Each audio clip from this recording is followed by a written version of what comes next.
When you can live forever, what do you live for? Welcome to I Hope You Suffer. Good question.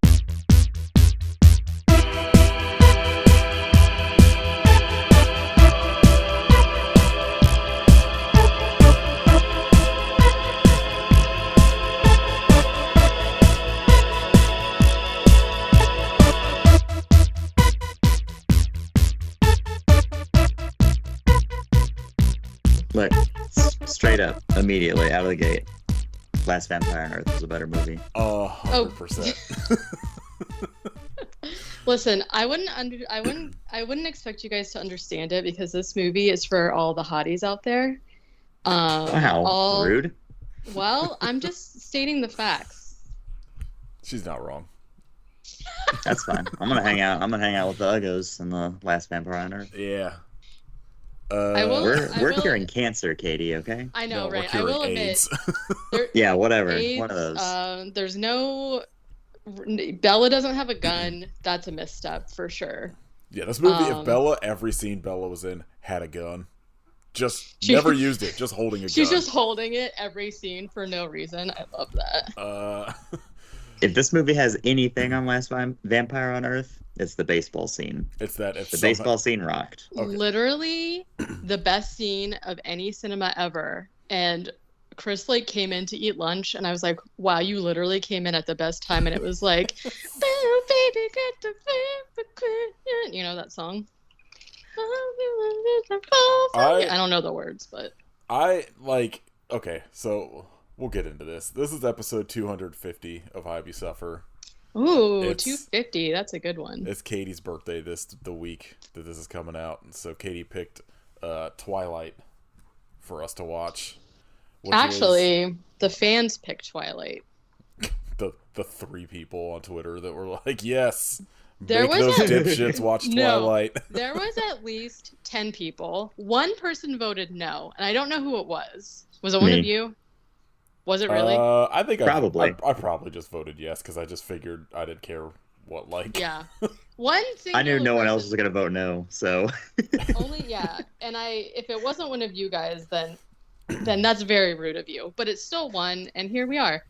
And so before you get into whatever you were gonna say, Katie's never been this excited about any movie we've ever done. Kit, was this the first time watch for you? Yep. Same. Terrible. wow. This is the thing, is I texted Katie I was 8 minutes into the movie, and I was like, this is the worst looking movie color palette I've ever seen, and I'm so mad. No. Blue Twilight filter for life, okay? I understand that the idea was they made everything look so fucking drab and gross to make when he goes fucking sparkle in the sun look better, I think. And it makes the baseball game blue fucking thunderstorm shit a little more, everything in 2000 was so blue. Why blue? Yeah. This was if they did that fucking mold piss color of the Texas Chainsaw Massacre remake and then muted it 40 times, even drabber. It made me so mad, and it just sort of I feel like as a franchise I could probably dig into the sequels and not be infuriated by them, but God, the color palette of this movie just made me so mad immediately. So just to speak on the color palette, this is for some reason the only movie where they do this. And I read a couple things when I was watching it about how this movie did so well, but a bunch of people were like, what the fuck are these wigs? Why does this movie look like this? And they were just like, oh, we'll fix it. Yeah, it kind of feels to me, this feels like the indie movie part of it. It's they made this movie and then they were like, well, that was that. Probably, I mean, the books, I don't remember how many were out by the time this movie came out, because this came out in 2008. But were the 50 Shades of Grey fan fiction released yet? Yeah. That's all I want to talk about. so weird. Such a weird. But so like this movie feels, even though I feel like some of the same people were still involved, like the same guy who did the soundtrack is still involved, but the other movies feel so wildly different from this movie. And I'm not necessarily saying that this like original one is my favorite of the trilogy, but it is just very strange. And I actually feel like maybe having watched The Last Vampire on Earth already, like you can see the similarities, like where they got some of the shit from in that movie, which to me is like really funny because like even though obviously that movie is like really loosely based off of Twilight, it's still like such a weird like comparison to be making. I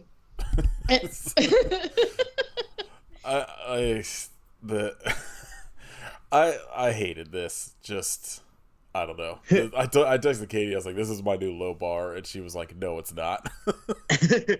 Literally, and it's not. It like we've definitely watched worse. Yeah. It was just like, the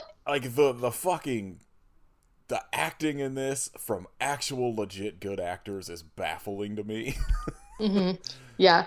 So the my thing boy that I Kellen think is Lutz just fucking killing it. Carrying around a bag of hard-boiled eggs, of a dozen hard-boiled eggs.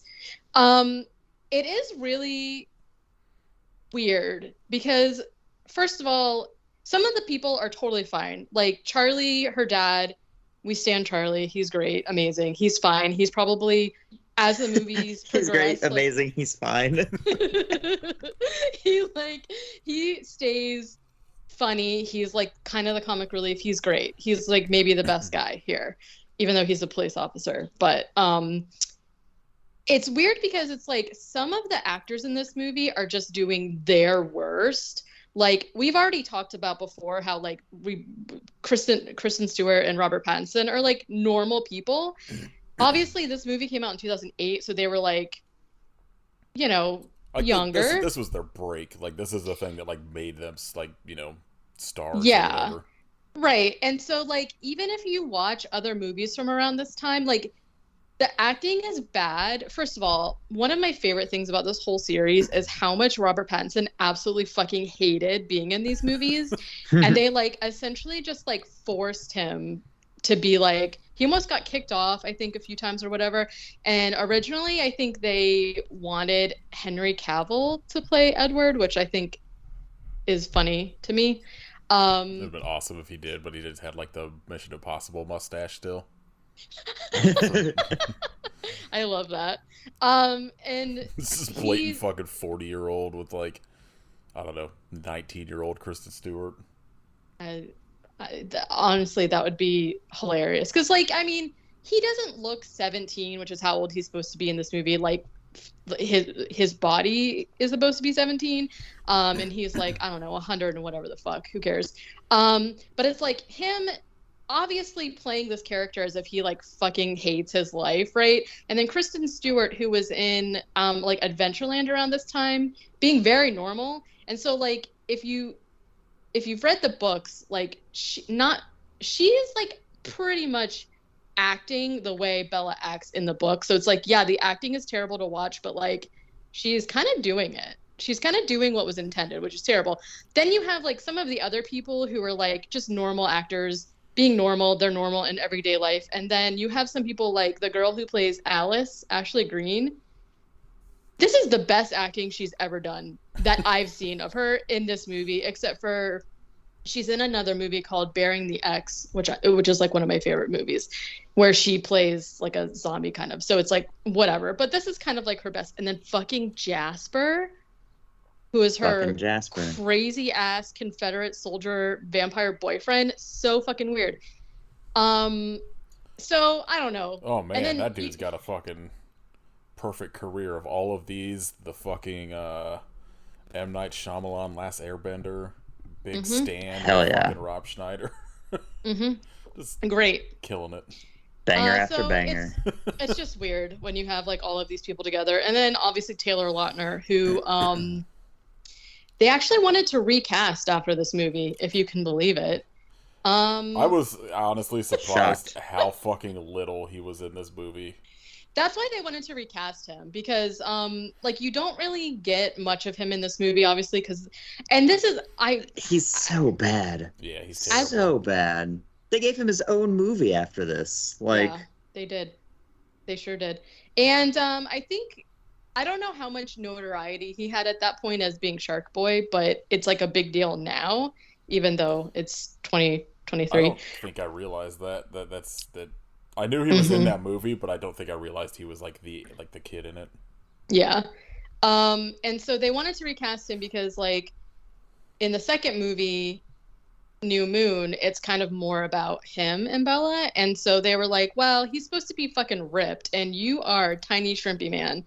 So we're going to recast you. And then he was like, please don't. And he just, like, got shredded and then got rid of his wig. And he was like, how about now? And they were like, all right, fine, I guess. Which to me would have been such a weird choice to recast like a main character, even though they did it with Victoria, but whatever.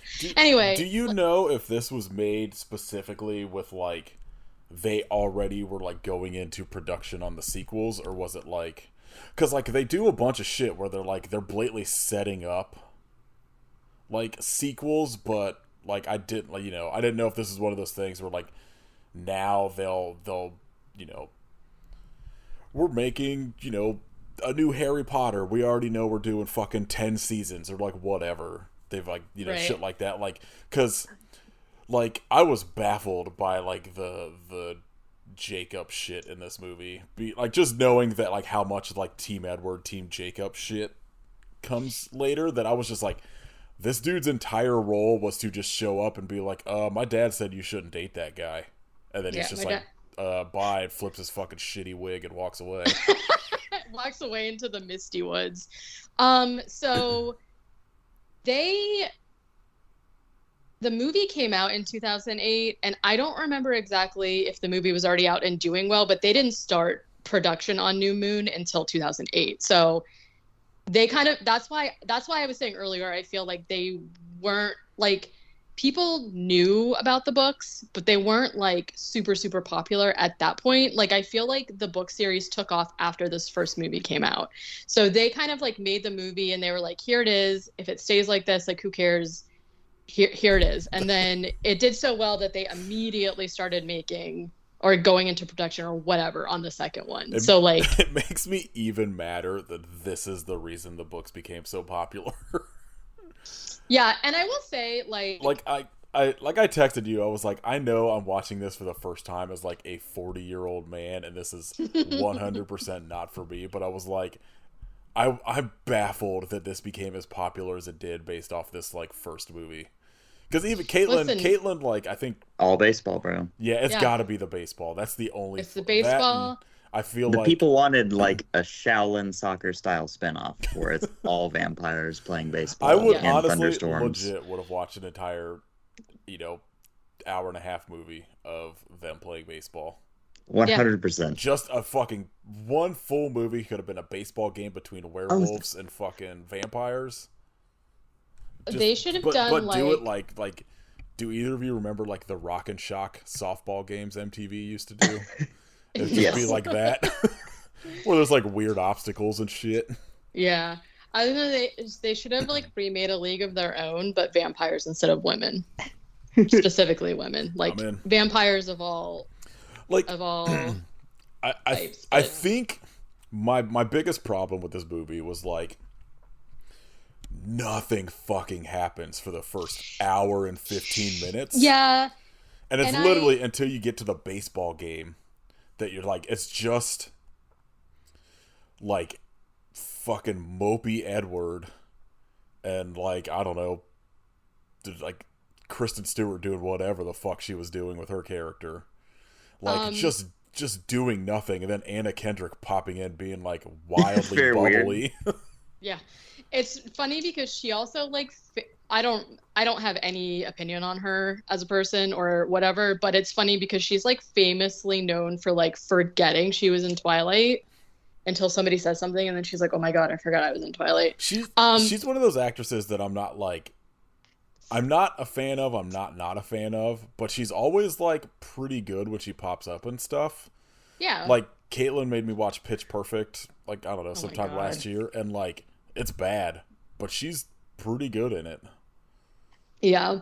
Like, I mean, I would I say same in this, but she doesn't really do anything. Like, she's just kind of there to, like, just deliver exposition to Bella.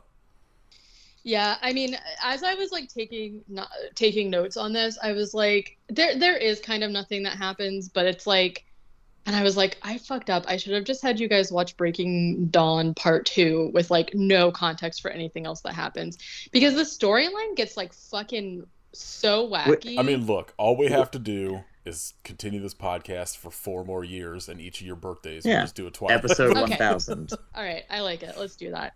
But I don't know. I just felt like this was like a very normal whatever. The last half of it is like, okay. So I obviously assumed that Kit loves this movie, so I'm not going to ask his opinion. Quick question. Yeah. Which one is the one where Edward has to eat the baby out of her? That's Breaking Dawn Part 1. Okay. No, technically it's Part 2. It's 1 and 2. So there's four. And then Jacob fucking imprints on her, so she has to fucking date him and however many years. So just real pop punk groomer shit going on in that. Well, so yeah, so there's 4 books, and they split the last book into 2 different movies because you just got to do that. Gotta make money. You gotta.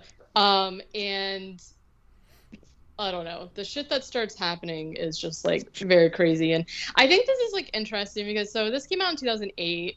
And I was not in high school anymore, but the demographic was like not high schoolers. It was like, like leading up to 20s, early 20s or whatever.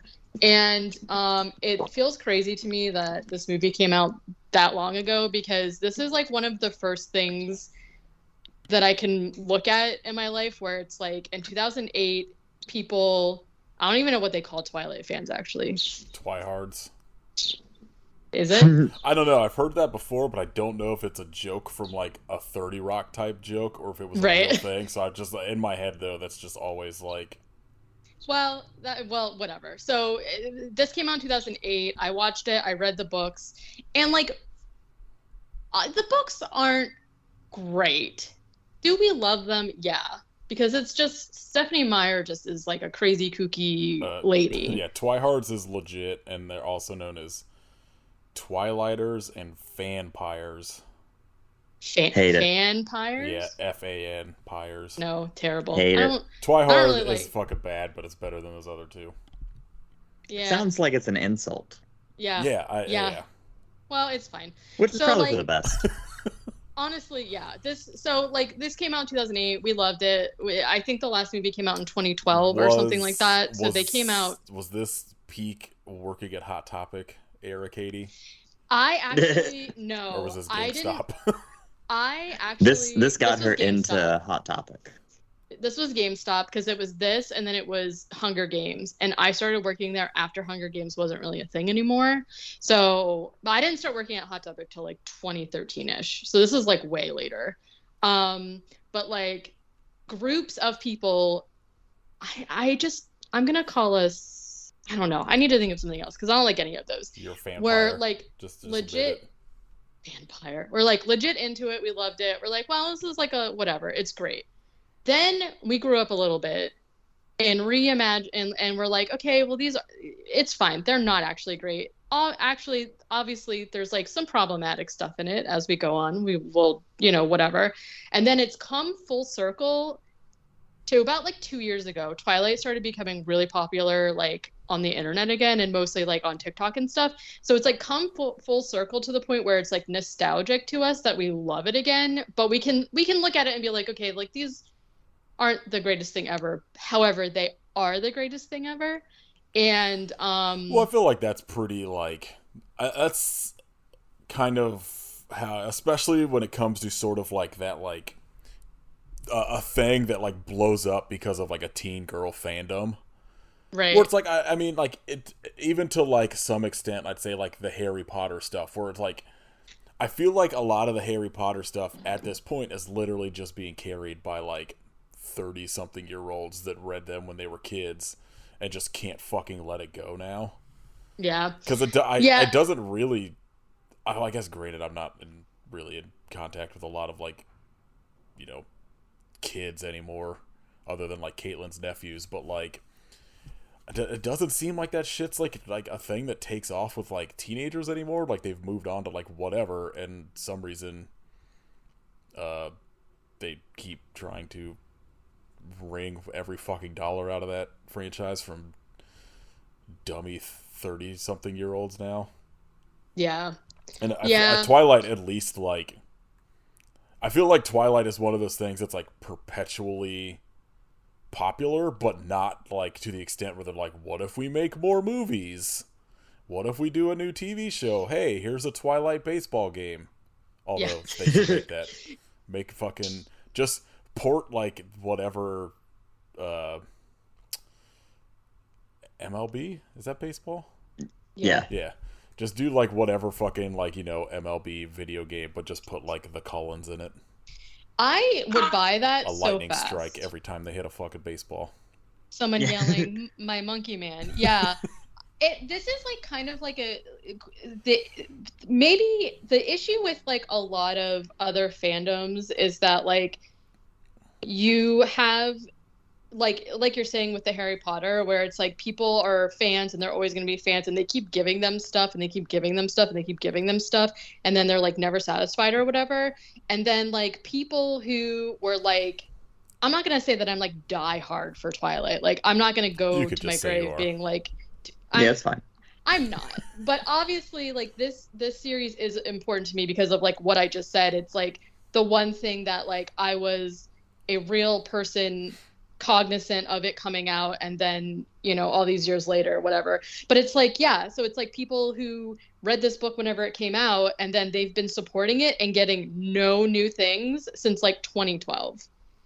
And it's See, like I back that, like, yeah, like it's one of those things where like I kind of, I don't know, give credit to whoever the probably billionaire that wrote these books at this point, yeah, of like not doing the J.K. Rowling thing of just being like, well, here's a play. What if I write more books that are just spin-offs about these characters? She just kind of like wrote her shit and just, I'm sure is still making a shit ton of money off them, but like not expanding and fucking up her universe to the point where it's like now she's on Twitter saying turf shit.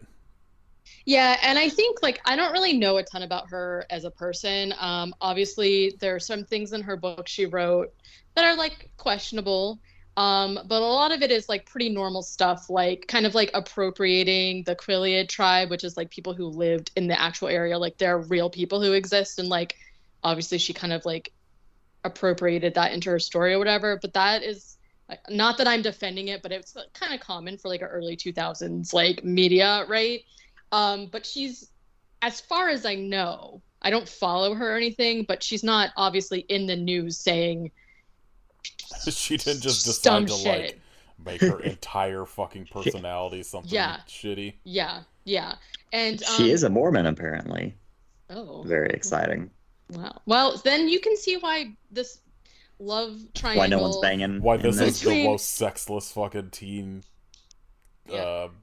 drama and then, or whatever and of then, all time.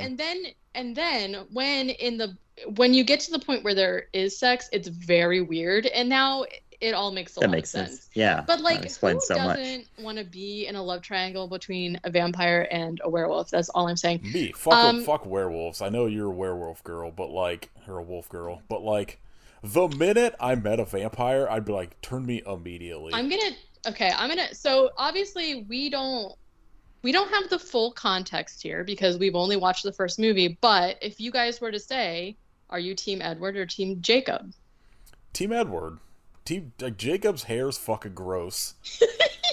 Yeah. What about you? He's not going to become Batman in the future. Like, who fucking cares about him? Right? Those are all valid points. Yeah. Edward seemed like a real piece of shit in this movie, and I still liked him more than Jacob. So I'm going to go Team Edward. I also would assume Edward. Jacob was like a cardboard box with a wig on it, acting. I know awful. Edward has first first pressings of every like OG Midwest emo album ever made. Definitely. So like He's got that Debussy CD. I know he's got He all got of it those poppin'. all those OG karate albums and Mineral. I think so. And I'm going to just go on the record here. I don't think I talk about it very much, but even though I'm a Wolf girl, I am Team Edward. After all is said and done, Team Edward all the way. Like, the things I know about Jacob are this movie and that he imprints on a toddler. So, hard pass. Yeah. Fair.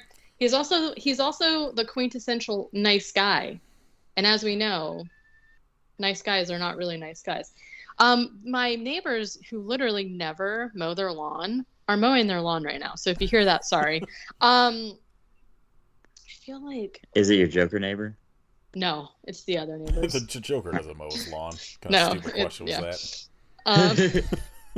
So let's start here, because I don't know how I'm all for it, but I don't know. We've been talking about it for a long time, so let's just get into it. All right, so this movie, it starts very similar to most of our movies, where we're just in the in woods space With credits. Yeah. And there's a deer that is being chased and caught by somebody. It starts with Bella kind of giving like a little, she does like little narrations or whatever, and she's like, "Man, I never thought about dying, but maybe dying for someone Oh my God. you love is worth it." And we're like, "What are you talking about, girl?" Well, we're gonna find out. So hold on. So Bella is telling us that she was previously living with her mom in Phoenix, but her mom got married to a baseball player, and so they're gonna go on the road, whatever that means. And so then horrible. That's horrible for everyone. Just gonna like follow her, like for 162 games a year. Do Terrible. you think Yeah. her new husband is a better baseball player than the vampires? No. No way. What if he's Nolan Ryan? No.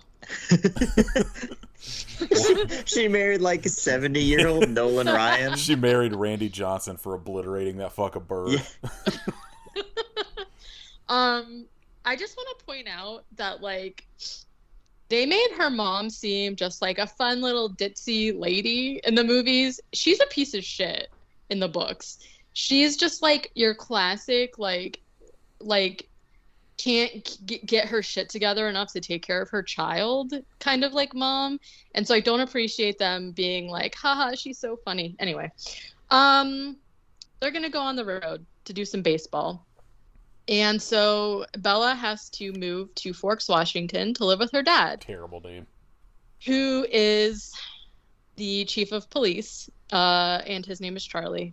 He's a gem of a man.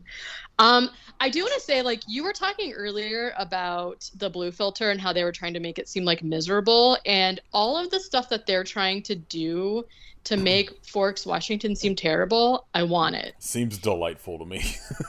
Compared to her mom, who was trying to get her to move to Jacksonville the whole time, which I'll remind you is where I live now. Forks, Washington, very much preferable, if you ask me. Anyways, they get to the house. They're looking around, checking it out, and Charlie and Bella have a very awkward relationship, right? Billy and Jacob show up at the house because Charlie has bought this old rusty truck for Bella to drive around town in, just like a cute little girly truck. And they're coming to drop it off or whatever. And you find out that Jacob and Bellab Yeah.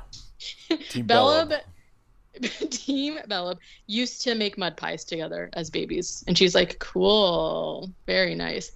So the next day she goes to school and she meets Eric, who has, as Nathan said, very crazy emo hair. And, Bella's just being her awkward self. And also she's bad at sports. This is where she meets Mike and Jessica. Mike looks insane. I don't know, like... Is this the guy that yes. I said looked like an AI, like drawing yes. or whatever? Yeah. I don't know what is going on with him, if it's like the makeup they put on him in combination with like the filter and the green screen of being in a gym, but he looks so scary.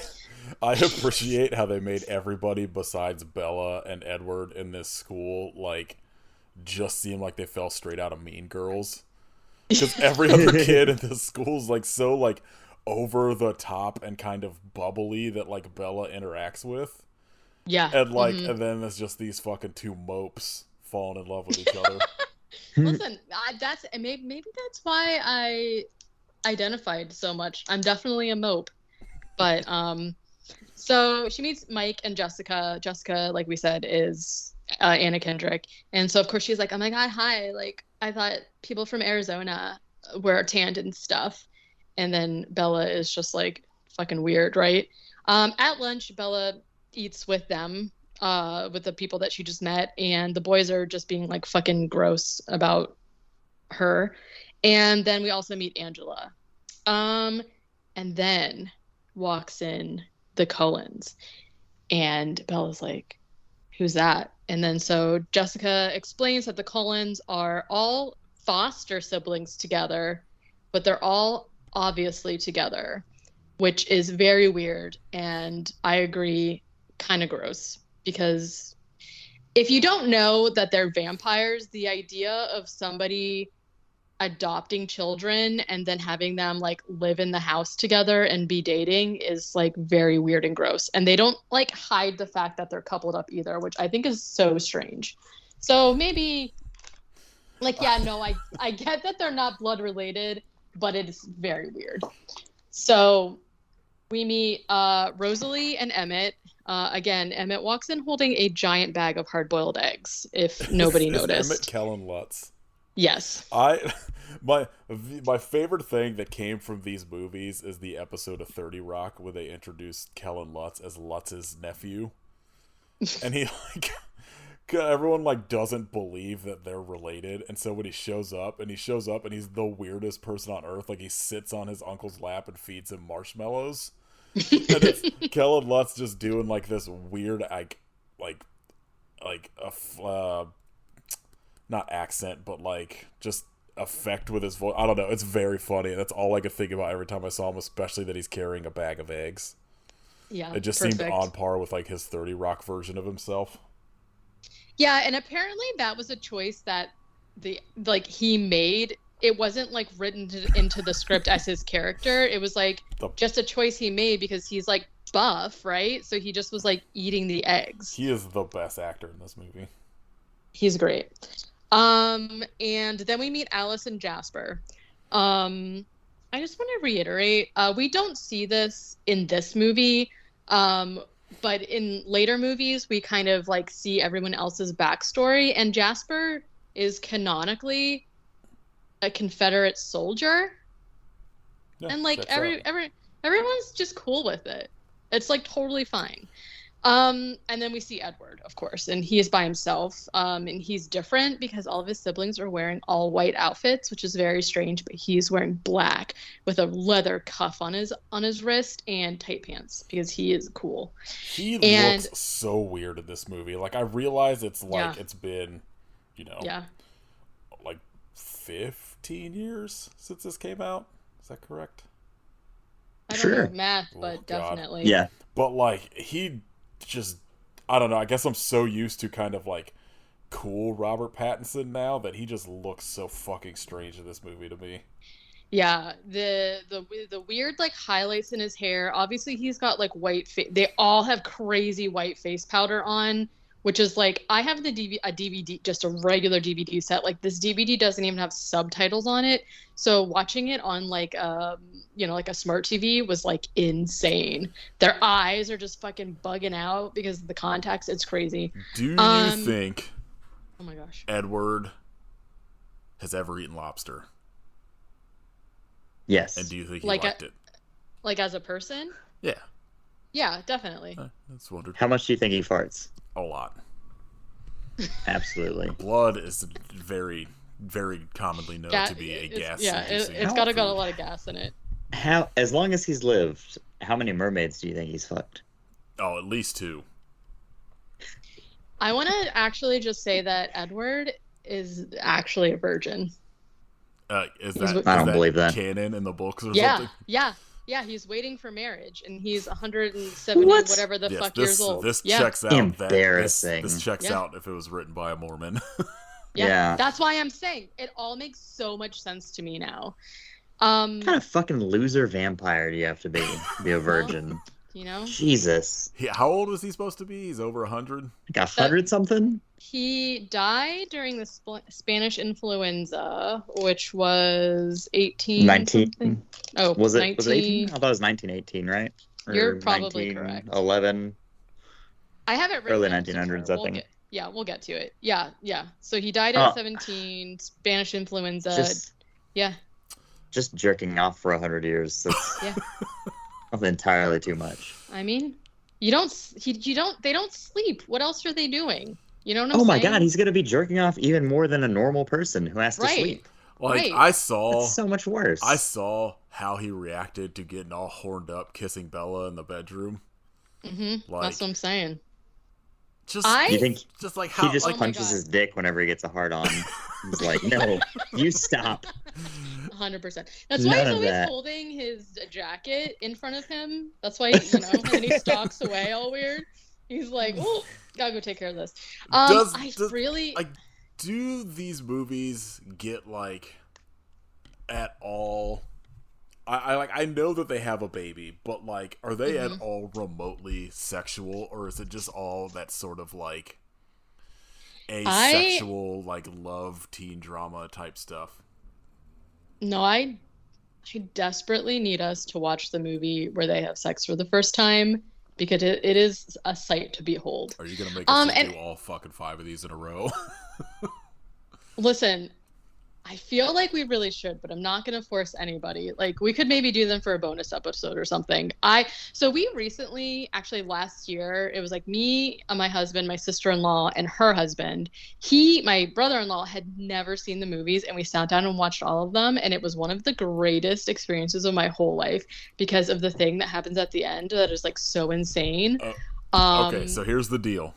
Because Okay. they're not currently streaming for free. If they come up for free, we do the other 4 as a bonus episode. Okay. Not that I think you'll Google anything, but just don't. Just I mean, we'll just see when they come. I know They some were. things just from like cultural osmosis, but Right. It is just so wacky. This specific movie is like so tame compared to some of the crazy shit that happens. And I'm not gonna say anything about the sex scene because you need to experience it yourself. So what even was happening? She sees Edward and Bella are just making eyes at each other.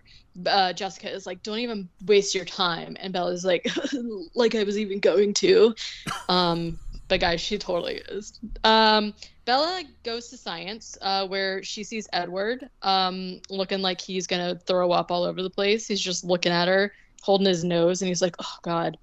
And they have this really tense science class together where he is like basically trying to control he just looks very in pain or whatever. And then he scampers out of class after the bell rings, and she's like, what? As if. And then she also catches him trying to change classes so he doesn't have to sit next to her stanky ass anymore. yeah, well, she should take a fucking shower. Right? I know they don't do that shit in Jacksonville, but Yeah, well, Forks is a real shower. she's not in town. Jacksonville, right? It literally.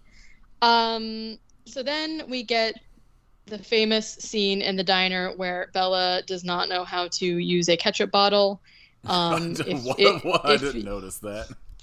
Just Google it's so there's like nuances of the movies that like people who are part of the quote unquote Twilight community, they're like notorious, and this Don't is ever one of use them that where phrase with me ever again.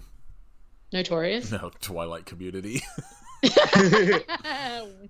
Listen, For the vampires. you Yeah, can't they're called- deny they're called the vampires. Twihards. Yeah. They're so bad. We really 15 years and we can't come up with something better than those. I'll ask. I'll see. Twizzlers. Your guys' Ooh, next, I like Twizzlers. your next fucking community meeting. Yes. I'll let you know. It's next Thursday. So Bella decides that she's going to confront Edward about him being rude or whatever, but then he just decides to skip school a bunch. Meanwhile, we see an attack on a like mill worker guy. I know they have the conversation later, but the worst aspect about Edward's life has to be that he's constantly high school age and has to keep going to school.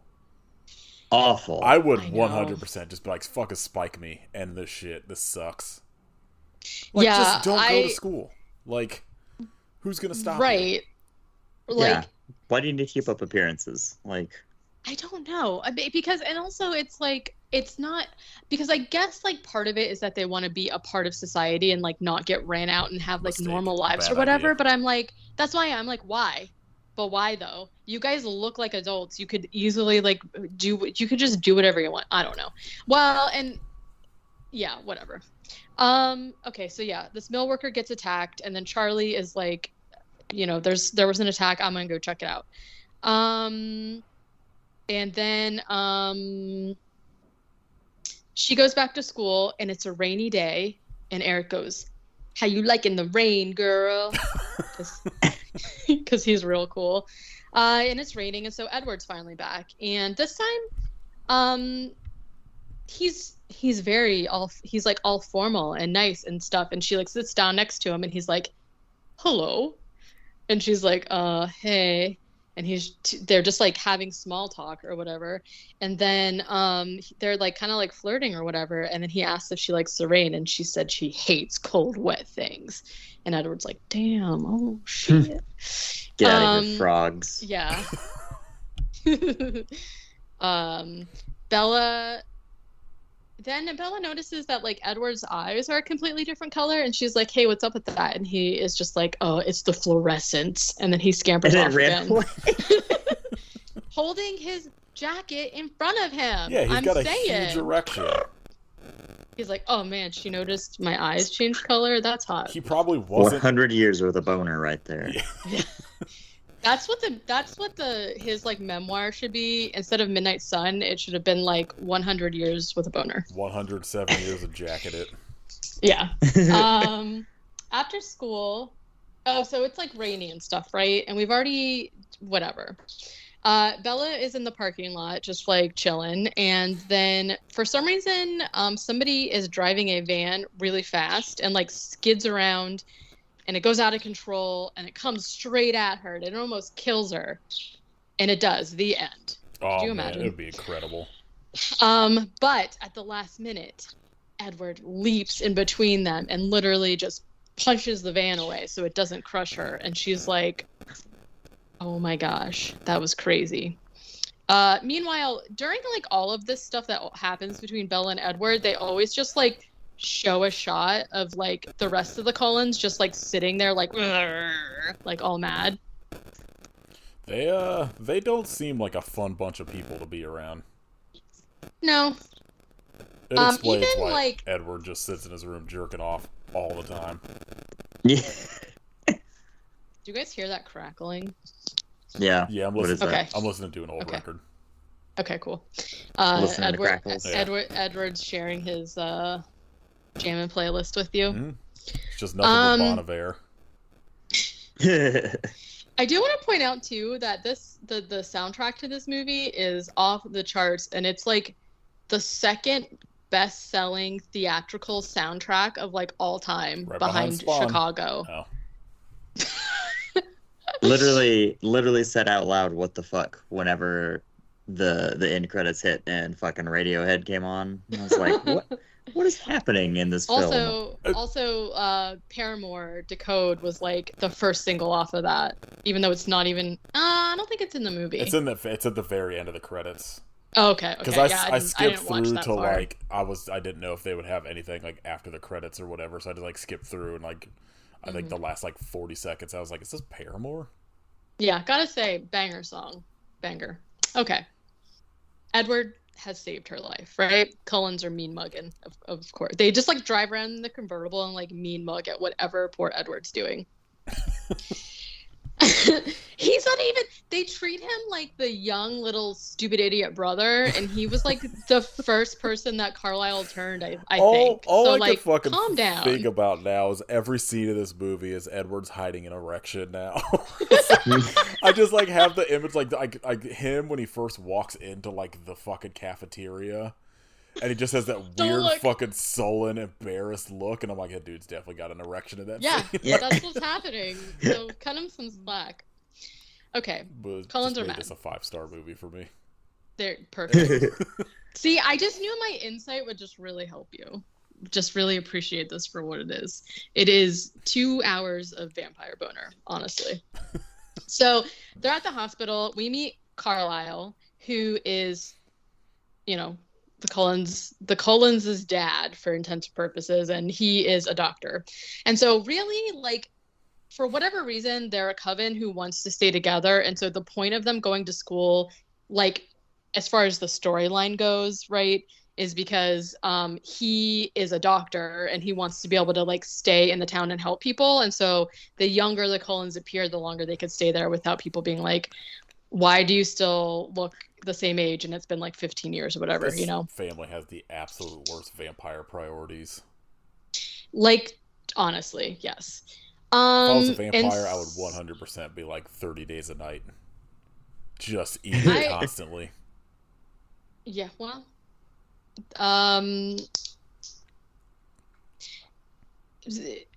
that you've said she's Mormon, I literally cannot stop, like, reevaluating things that happen and being like, oh my god, that makes so much sense.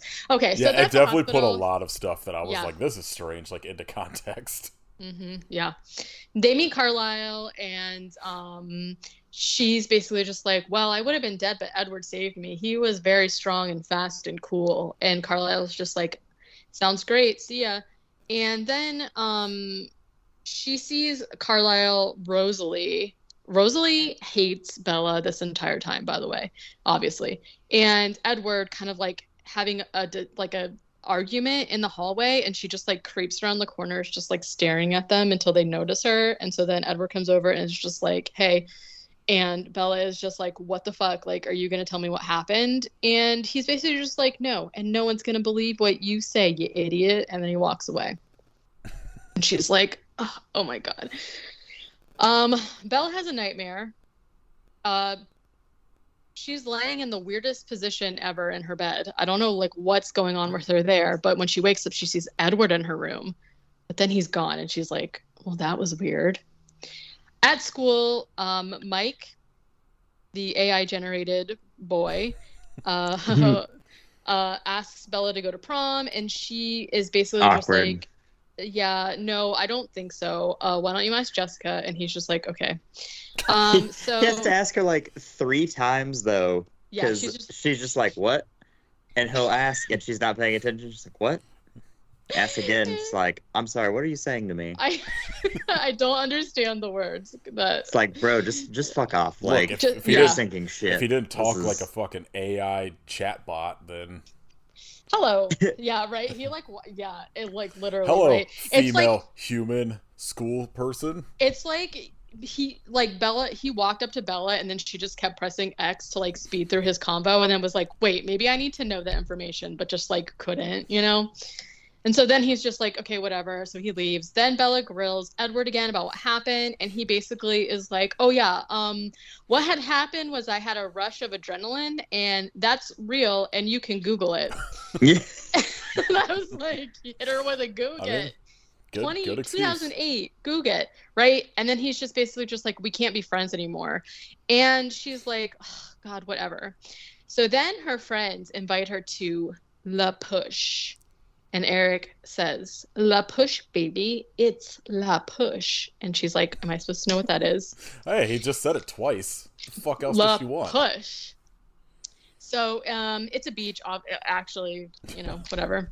And then Edward walks up to her again and is like, hello. And she's just like, what the fuck? Like, why are you so hot and cold? Like, 1 minute you can't stand to be around me, and the next minute you're saying hello, like nothing happened or whatever. And he's just like, well, I don't know, like I said we shouldn't be friends, not that I don't want to be friends, so like I'm whatever. It's fine right now. I'm into it. And she's basically just like, okay, are you like Spider-Man or something? And Does she say Spider-Man? No, she says. I was like, I missed that. She says, like, one of her theories, she's like, I've been thinking about radioactive spiders and blah, blah, blah, or whatever. And he's just like, well, you're wrong because I'm Batman, but it's fine. Honestly, and he's I just would like, watch him play Spider-Man too. Well, Robert Pattinson just play every hero. Give him everybody. Entire fucking MCU replaced by Robert Pattinson. Yeah, we'll do like Earth whatever, where every superhero is Robert Pattinson. Robert Pattinson as Scarlet Witch would be incredible. I think I would like it then, to be very honest with you. Yeah, do it. So he's just basically he has to play Scarlet Witch with his lighthouse accent. Yeah. Okay, I'm good. His accent in this is kind of weird too. Well, I don't know. The thing I love about Robert Pattinson is he took it seems like he does it with every role where he's like a very like method and researched actor. Mm-hmm. And like he got this role and then like went to like the Pacific Northwest for like 5 months to get his character, and his character is just mopey I have an erection guy. Like just Robert Pattinson. Like, he did all of this research for like a thing that he immediately regretted doing. He listened to Bright Eyes and was like, that's the guy. That's me. I mean, basically, he's like a less weird Connor Oberst. Yeah. Yeah. I mean, honestly, if I'm honest, what's wrong with that, right? But yeah, I don't really know, like, I don't really feel like research needed to be done for this character, but no, he doesn't do anything unless there's one of the things he said is he had to learn how to play baseball. For some reason. Yeah. Which, he did a bang up job. I did. That just makes me think they played an actual baseball game and filmed it. Yeah. So that was all of them. No, there was no like stunts or anything going on. That was just them. Yeah, that one dude playing baseball. Really jumped in the air onto a tree. Yeah. I loved it. Okay, so then he's like, okay, well, these are all scenarios, like, fine, but what if I'm, like, not a good guy? What if I'm a bad guy instead? And she's just like, well, I'm totally cool with that, too. She invites him to go to La Push, and he's like, ew, yuck, no thanks. Same. So the next day, right? Because it's also, like, fucking icing outside, and they're going to the beach where I to paddleboard. I don't want to go to the beach anywhere in the Pacific Northwest. No. Okay, it's just raining and fucking 50 degrees out. Yeah, and they're like bundled up in like 12 jackets and blankets and shit, and then they're like, let's go paddleboarding or whatever. So they go to the beach. Jacob, and who I think is Quill and Emery, I'm not sure because one of them isn't listed in the credits, or not credits, on Letterboxd for some reason. Anyways, there's like Jacob and like two of his other like group guys show up, and they're just like, hey, what's up, bros, whatever. And they start talking about how like they kind of making fun of Bella for inviting Edward, and then one of them goes, the Cullens don't come here. And it's like, okay, because we find out that La Push is a beach that's on the reservation, and then so Bella is just like, what was that about? And Jacob's like, oh, you caught that, huh? And I was like, what do you mean you caught that? He said it very pointingly. Said it right at you. Literally looked her in the eye and said, you fucking idiot, the Cullens don't come here. And she's like, oh my goodness. So Jacob basically tells her that there are like kind of like legends in his tribe where they are descended from wolves, and like there's something weird about the Cullens. And my favorite part about this is that he's like, yeah, the Cullens were like being shady on our land, and then they said that they weren't like other like the other kinds of them or whatever, and so we made a pact with them or whatever. We've got this like truce where like they don't come onto our land and we don't bother them or whatever. But they show this like grainy like sepia flashback of the Cullens dressed in like old-timey clothing, but it's like weird, like I don't know. The movie would have been way better if they were still dressed like that. I agree. They just come into school and like the one dude still wearing his fucking Confederacy garb. Yeah. Just Rosalie looked like a weird fucking like steampunk lady. It was very strange. Anyways, and Bella's just like, okay, that's kind of weird. And then basically it was just like, and then Bella's like, well, what do you mean? Like, didn't they just move here? And then Jacob's just like, hee, don't worry, it's just a story they tell. And I was like, okay. Then we see a scene of a guy on a boat being attacked, and this is where we meet finally the antagonists of the story who have been doing all this like attacking, who is a group of vampires named Victoria, James, and Laurent. So lame. Here we go. Hate them. Yeah, they're not even like fun bad guy vampires. No. They just kind of show up and it's like, hey, we're the bad guys. And it's like, oh, okay. We're going to deal with you for the next hour. Hey, can we play baseball? No? Right. Okay, bye. We're going to eat your girlfriend.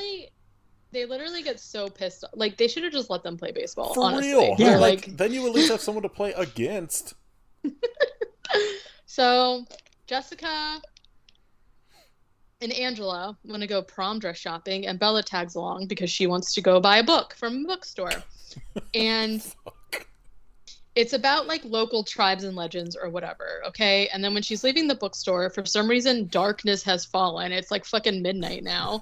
And she's I can't get over how much they do to be like, Bella's not like other girls. Literally, like... yeah. And like, yeah, I don't know. Obviously, like, you lose some nuances. Like I said, the books aren't great, but there's like a lot more nuances to the characters where they're like actual real characters. Sure. Like all of them. And they just like really dumb them down in this. But like, yeah, the whole thing in the books is that she's like really into literature and she's like always reading, and the ways that they depict it in this movie is just like kind of cringy, but it's fine. So she leaves the bookstore. She immediately gets followed and hassled by some guys, and they're just like, hey baby, what's up? You know how guys do. You know how they just roll up and hassle you outside of the bookstore. She's like trying to get away, and then thank God Edward speeds up in his PT Cruiser and saves her, and he's like really pissed off, and he's like, ugh, you don't know what those guys were thinking. Distract me so I don't go back there and kill him. And she's just like, wow, that is so hot. Yeah, that's a real green flag. I love that he gets enraged so easily, right? And so then he chills out, right? So he takes her to this diner where she was supposed to be meeting Angela and Jessica, and they're like, hey, cool, it's fine, whatever. So they go inside. Edward immediately reveals that he can read minds. Sure, why not? Very normal. He can read everyone's minds in the room, but for some reason he can't read her mind. So he feels so protective of her, and he's just like so alert as to why he can't read her mind. And she is like, is something wrong with me? And he's just like, yeah, you're fucking stupid, that's why. No, just kidding. He's like, no, like, I just told you I could read minds, and you think like you're the one that's weird. Like, this is their whole shtick, right? Like, it's so bad. Like, yeah. I genuinely don't understand how this became the like hot, like, teen love story obsession for a while. Like, it's so baffling to me. I think, well, whatever. Yeah. So, yeah. And then basically he's just like, well, and she's like, why have you been kind of like been being a dick to me? Like 1 minute you're hot and you're cold, you're yes and you're no, you're in and you're out, And he's just like, it's called negging. Well, he learned from Mystery. He was like, well, like, we shouldn't hang out because like it's dangerous or whatever, but I just like don't have the strength to stay away from you anymore. So like, it's fine, right? And she's like, okay. It's just like an hour of him being like, we probably shouldn't be friends or hang out, and her just being like, no. Yeah, essentially. Yeah, essentially. She's just like, whatever. On the way home, they touch hands, and his hands are ice cold, and she's like, gasp. Oh my goodness. Then they are driving past the police.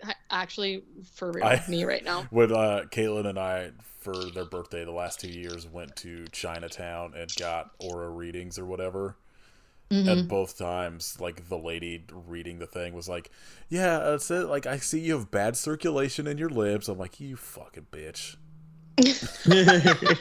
You're right, but still. How fucking dare you? I really want to do that. Do you not see that I am 6'6"? Of course my blood only pumps like halfway down my arms and legs. Literally, yeah. It gives up. It's like, oh, I'm fucking tired. I'm turning around, man. You know? So they pull into the police station because they see like activity or whatever. And also Carlisle's there. And they're basically just like, oh my God, what happened? And Carlisle's like, animal attack. Very sad. Bella, you should go talk to your dad because the guy that died was his friend or whatever. Okay.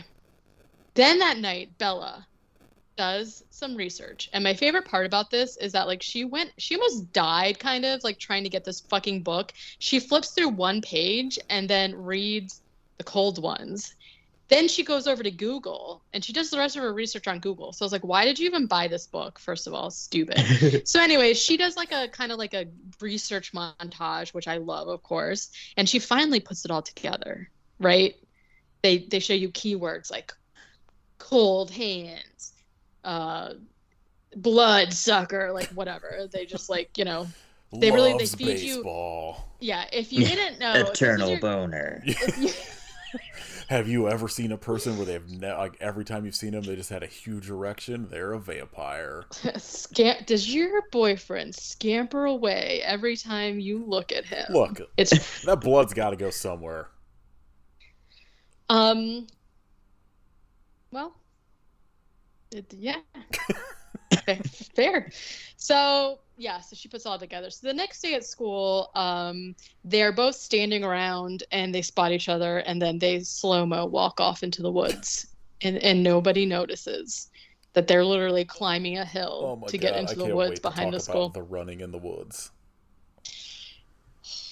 Oh, man, we're almost there. I just remembered it. So they're like standing there, and this was the scene that like they had in the trailer that was like, oh my God, where it's like fucking, they're like standing there and it's like spinning around and she's like, how old are you? And he's like, 17. And she's like, how long have you been 17? And he's like, a while. I legitimately think this scene was better in Last Vampire on Earth.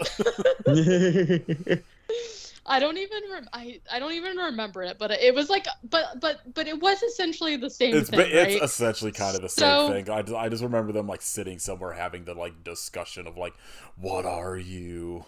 Yeah. Then she goes, I know what you are, and he goes, say it out loud, and she goes, so weird. Vampire. And then he goes, are you scared? And then he comes. Yes. Finally. That's what got him. So weird because Vampire. Like, I watched all of Metalocalypse this week. And like there's an episode where like they're making a movie called Blood Ocean, and every time they show a trailer for it, it just keeps showing Blood Ocean. It keeps showing Murderface being like, I know who you are. And like as when she's like, I know what you are. I can only hear it in like that Murderface inflection. Like that's amazing. I need someone to do like a voice, just replace Bella in this entire movie with William Murderface. Yes, I agree with that actually. So basically, they have this whole back and forth. This like scene is like whatever. So she's basically just like, I'm not scared of you. Like I know you're not gonna hurt me. And he's just like, you need to see me for who I really am. And then he gives her a super fast piggyback ride up the hill. It looks so shitty. Such a weird, even so confused. So this happens in the book, right? But obviously when you're reading it, it's like whatever. This part concerned me when I was going to see it in the theater because I was like, there's literally no way ever that they could make this look not so fucking weird.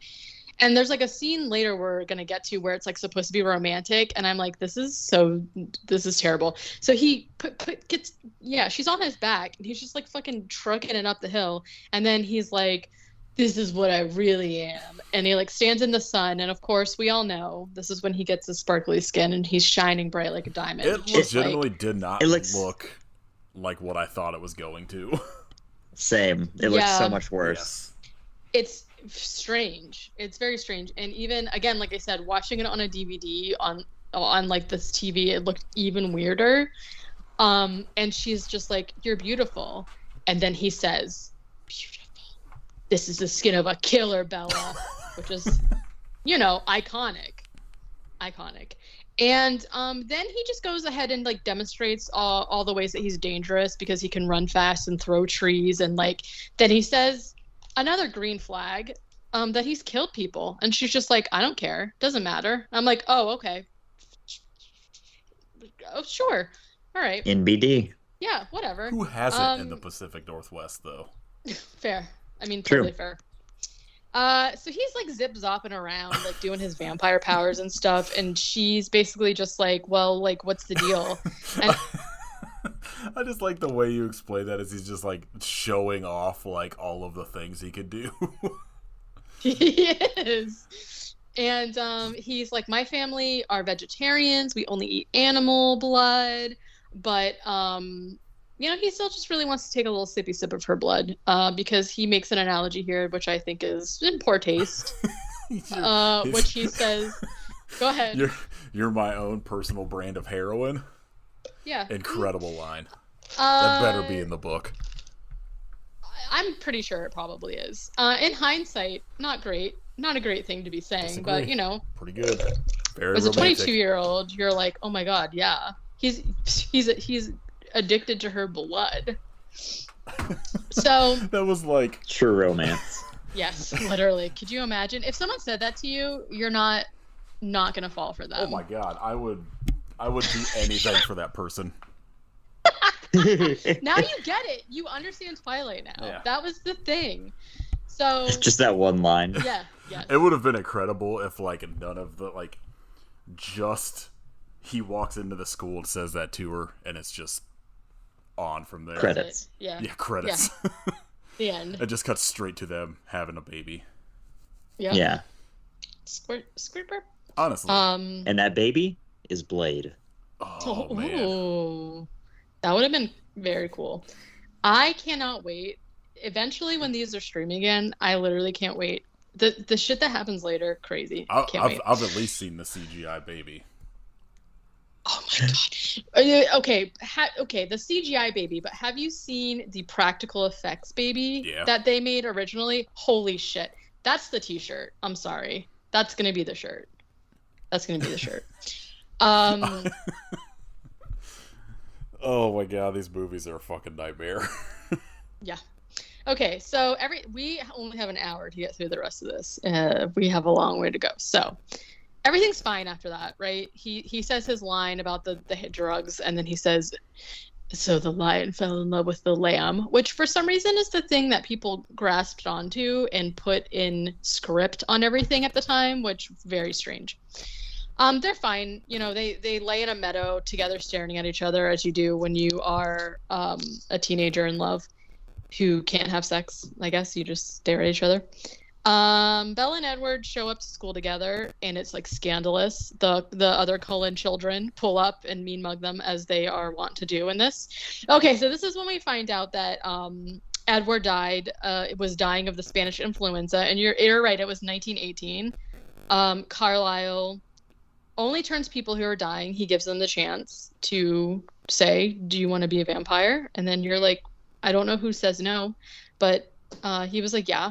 Then he turned, why am I blanking on her name? I have no idea. I don't remember Esme. any of their names. Esme, who is his wife. And then that's all the backstory that we get for this one until later movies. And then, so she's like, do people, everybody have powers or whatever? And she's basically just like, he's basically like, some people have powers, some people don't. Alice has, like, later we find out that, like, Edward and Alice are, like, their powers are coveted amongst, like, all the other vampires who have powers or whatever, because he can, like, like we know, literally read minds or whatever. And Alice has visions of the future. The futures can change depending on what choices people make, but she can, like, still kind of predict it a little bit or whatever. And this is when he admits to her that there's other vampires that are responsible for the attacks that are going on. They're not animals. Just let it be. But I don't know. The whole, like, other vampires thing in this movie felt so tacked on and pointless. Other than, like, I don't know, like, I feel like the way the movie ends, where you have, like, the one guy that, like, kidnaps Bella or whatever. Like, I feel like for me it would have made more sense if they would have had it be like somebody in like the Cullen family that was not happy about her being involved or whatever, instead of just these like random vampires they introduce at like an hour and 15 minutes. Yeah, it makes sense in terms of the longevity of the series, but if this as a standalone movie, you're right, it doesn't really make a lot of sense. But so okay, this is when Edward brings Bella to his house to meet his family, and they are cooking Italiana for her, and she's like, I already ate or whatever, and Rosalie is just like fucking enraged and throws a salad bowl on the ground. Just perfect. Apparently she actually cut herself doing that, which is why she's got gloves on. That's weird, very weird choice. Like, I think what I read is that she originally like was supposed to like break it in her hands or whatever, and like cut herself, and then that's when it just goes to like, you know, throwing it or whatever. Idiot. Then Jasper and Alice come in through a window, and Jasper's looking at her all freaky looking because he's the newest one to be a vegetarian, and he's still very tempted with human blood. Edward shows Bella his bedroom, and this is when we find out that he never sleeps, which to me sounds fucking terrible. I don't know. It's not great. Yeah. Awful. I could tell as somebody that never sleeps, it's not fun. Right, and so like I guess like maybe this is part of why they want to be a part of regular society, because they're probably fucking bored. Like the idea of being immortal to me doesn't sound like it would bore me, but not being able to ever not be conscious to me sounds really terrible. Yeah. No, I don't know. I would like to live forever if 20 hours of my day could be sleep. I mean, fair. Then she's like, she looks at his like 5 CDs and is like, oh, you have so much music. Let's see what you're listening to. Plays maybe one of the most popular pieces of classical music in the entire world, and he's just so impressed that she knows what Clair de Lune is. It would have been incredible if it was why can't I think of the name? Is it Ride of the Valkyries, the one that's like from Looney Tunes and shit? Like it was just like popular, like or they should have went like way outside of the box, and he should have been listening to like Weird Al. They put it in like fucking Adam in his package. Amish Paradise. I wish I would date him if he had Adam in his package. So Punk Rock Academy comes on. Literally, I need a scene of it now. Please, I need somebody on board that can just make all this weird shit I'm asking for. You know how like people will create those Twitter accounts where it'll be like a scene from a movie, but like they replace like a character, or like what there's like one where it's like Frasier opening his apartment door and it's just a different character from a different thing. They should do that, but every time they play a new song in this is like it's just a different thing. Yeah, I love that. This movie would have had such a different tone with different music. So then he tries to get her to dance or whatever, and she's like, I literally can't even dance. I'm just so clumsy. And he's like, I don't remember what and then she said, I'm not scared of you. And he's like, what about now? And he jumps out the window with her, and then he says, you better hold on tight, spider monkey. What's with all the monkeys? Stephanie, why are you obsessed with monkeys? Makes me hate this even more. It's terrible. I'm back to and so he is like, she is like on his back, and he's like scuttling up trees and shit. This is the scene that is supposed to be, I think, like romantic and exhilarating, and I'm like, fuck no. I don't want to be doing that. That sounds so scary. It's also like they already did that to a much better effect in like the Spider-Man movies. Like well, he's Spider-Man, so no, she's Spider-Monkey. He's Edward. He's Edward. Then there's like, do like the fucking like the she's whatever. He's just Ken, but it's just gonna be Please do. She's Spider Monkey. He's just Edward. Just Edward. Then Edward plays the piano. This apparently he actually played that song. Like, good for him. You know, I like when like What you find out like something like that, like, you know, somebody actually performs like whatever it is on thing instead of it being like overdubbed or whatever. Yeah, like, I mean, even though like he hated this role, but look, he learned how to play piano, he learned how to play baseball. This was like a real he got a lot out of it, and now he's famous. All the Twizzlers supported the Batman because he's Batman. Like, he owes a lot to Twilight, you know? Okay. That night, Edward appears in Bella's room, and she says, whoa, like, what are you doing here? And he was just like, I've been watching you sleep for months. Weird. Extremely weird. Yeah. In hindsight, very creepy and not great. As, I don't know, very strange. He just thinks it's fascinating to watch her sleep, because whatever. This is the fucking... just the fucking creepiest goddamn thing is he breaks in. It's just like, I like to watch you sleep. Yeah. And so, like, earlier when she had that nightmare that she thought she saw him in her room, like, he was there. That's weird. That's obtrusive, okay? That's not cool. That's not romantic. Okay. So then, so he's there, and he's just like, let me try something. Stay real still, baby. And he goes to, like, kiss her, but it's just too overwhelming, and he literally, like, flies back and slams into the wall, and is like, no, stop. And she's like, okay. Oh, God. He's basically just like, listen, I'm, like, moments from killing you, like, seconds from killing you every moment we're together. So just, like, let's chill out, right? They can't even make out, which seems so boring. Bella tells Charlie finally that she has a date with Edward, and he's like sus about it, of course. And this is the greatest scene of all cinema because this is the vampire baseball. It's when it first started happening, I was like, it was one of those things where I was like, I remember this being a thing, but also what the fuck is happening? That song kicks in, and it just sends my mind right to baseball. The angles, so they're playing. They have to go up into the mountains when there's a thunderstorm to play baseball because they're so strong that the sound of them hitting balls with bats is like thunder, and they need like a big place to play, right?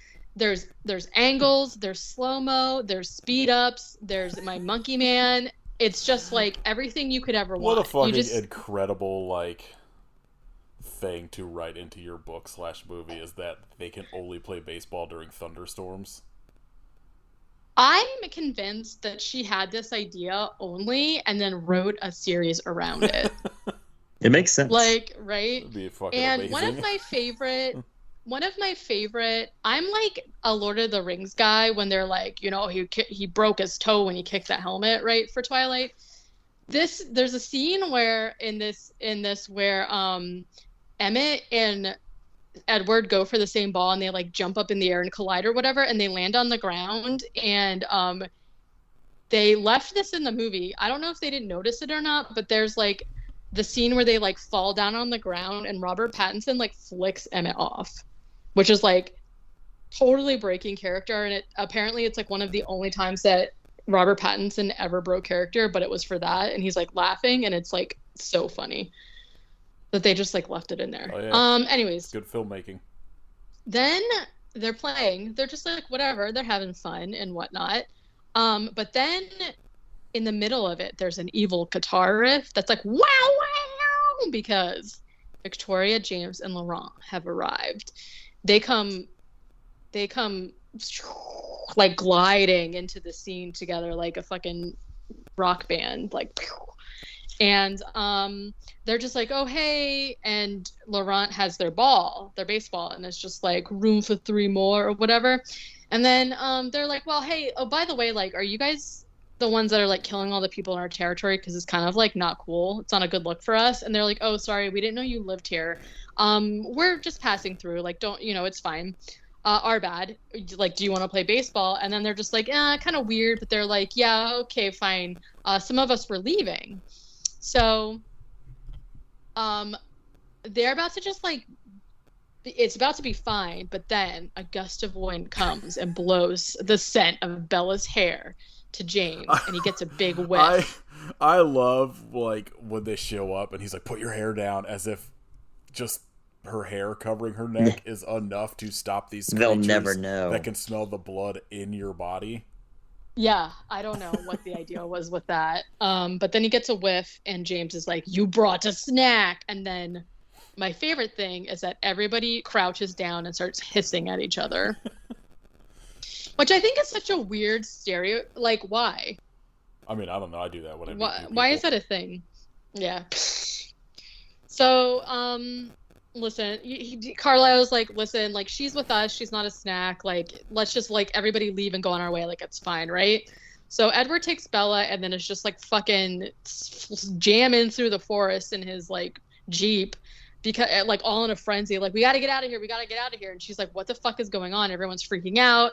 And he's basically just like, I could read their minds. James is a tracker. And so he's like, got your scent now, and he wants to drink your blood, and he's never ever gonna stop. So we just have to fucking decapitate him and kill him. And she's like, what? Yeah, it's like it really escalates very quickly and becomes a different movie. Yes. Well, so this was like, the thing when I was watching it, where I was like, okay, finally, like I need. Yeah. This is what like the first fucking hour and 15 minutes like didn't have, that made it so boring. Is I was like, I need there to be like something sort of exciting to happen. Like, I feel like it's one of those things that, like, I don't know, maybe they could have like introduced these characters like earlier to be a threat, as opposed to this far into the movie, because it also makes it feel like it feels like this like this drama that all of a sudden for like the last 40 minutes becomes like an action movie, and you're just like, what the fuck?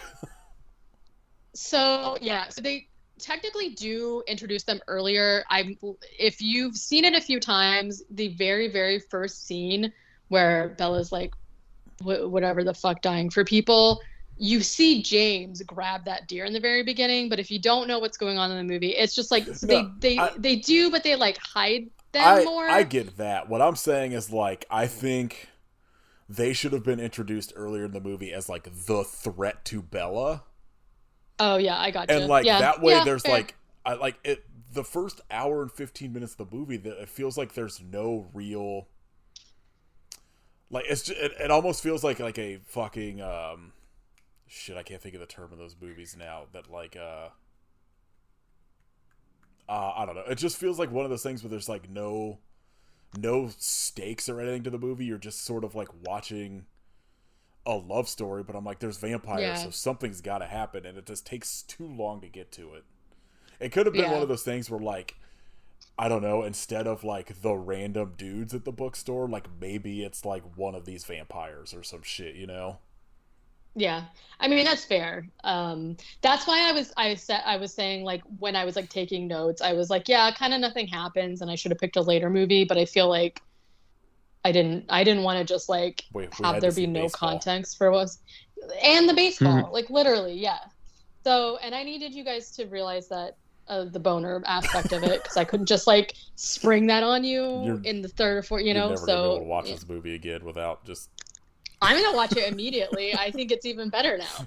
So it makes sense. Like, look at all the weird faces Edward's making. Oh, it's constant. It makes so much sense. Yeah. I think that's all his fucking research was for this movie, was like looking in a mirror, but like, I'm just gonna make a weird face the whole time.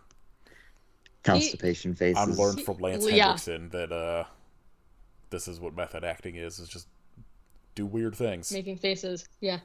Yeah, I mean, and I feel like that's why The Lighthouse works so well, because both him and Willem Dafoe, great face makers, like never not making a face. You know what I mean? Like, okay, so James is on to them, right? And they got to kill him. They got to just go. And Bella is just like, wait, what about Charlie? Like, we can't just like leave him there to die or whatever. And Edward's just like, no, whatever. And so she's like, okay, this is like, we're going to make a plan, right? So she goes back to the house and she storms in and pretends like she's fighting with Edward. And Charlie's like, oh my God, what's going on? And then Bella is like like packing her bag, and she's like, I just need to leave, I just need to go, I'm driving home right now. And she's so mean to Charlie, like on purpose, but she says the same thing to him that her mom said when her mom was leaving him. And I thought that was so it's cruel. brutal. I was But like, it's fine because, how are you going to make this better, like, when you come back? yeah. And we don't even really see that happen at all or whatever, but Charlie is literally just a gold star of a person. He forgives her immediately, and he goes along with all the wacky shit that happens in her life after this, no questions asked. He's just like, I don't know what's going on, but I'm here for you, like whatever you need. You know, he's just really. So it just sucks that he's a police chief, because that really just puts a damper on him, you know. Yeah, it's mean to him, so she leaves or whatever. At the Cullens' house, Laurent's there basically to like warn them, and which seems like they already know what's going on, so like him showing up is basically just like him being like, please don't also kill me, because I don't want to have anything to do with this. Like, I'm tired of James's shit, okay? And so they just like make a plan to trick James into following like half of them wearing Bella's clothes. And static is so annoying. So I don't even hear it, so. You don't? No. Kit, do you hear it? Not anymore. A minute ago it was like, maybe it's on my end. Okay, I'm trying. Are you losing your mind, Katie? Oh my god, maybe. Okay, so hopefully nobody else can hear it then. It's just annoying to me to try and like talk through it, but it's fine. We're almost done. So they're going to trick James. Some of them are going to wear Bella's clothes and like run off in one direction, and Jasper and Alice are taking Bella in a car the other direction or whatever. And so it just shows the other guys like running around the woods a little bit. Eventually James catches on to the fact that Bella's not with them and gets mad and is like, rah, and like literally like Terminator runs the other way in his little jacket. Alice sees a vision that she draws of a ballet studio, and Bella is just like, oh, like, what's going on with this ballet studio? And Alice is like, what, do you know this place? And she's like, yeah. And they're like, that's weird. Then Bella gets a phone call from her mom, who sounds really scared. And I was like, Bella, where are you? Oh my God. And then James is like, hello, surprise, bitch, it's me. I have your mom. And she's like, oh my God, please don't hurt her. And he's like, come alone to the ballet studio. So she gives him the slippity slap. She sneaks off in a cab to the studio alone. And Bella pulls up in front of the ballet studio and says the line from the beginning of the movie where she's basically just like, you know what? I'm fine dying now. Like, seems fine. I'm down with it. So she goes inside the ballet studio, she hears her mom, and it turns out that it is just a home video that James has stolen and played of her mom talking to her when she's little. And James appears and does like 20 head tilts at her back and forth. He's always tilting his head like, and then he takes out a video recorder for some reason and is like recording her being in pain and stuff. Well, he wants to show Edward, so Edward goes mad, I guess.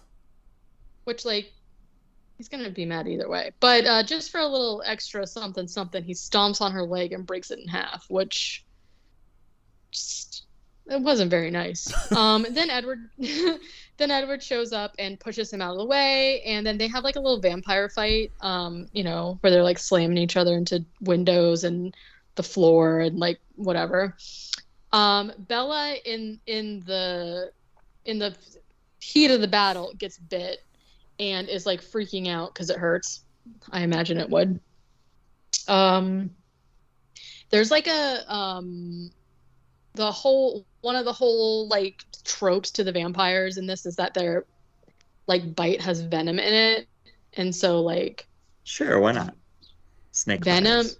Venom is also the thing that would be if Edward was choking the chicken. It's venom. Yeah. If you want to know. Gotta get that venom out. As you do. Let's see.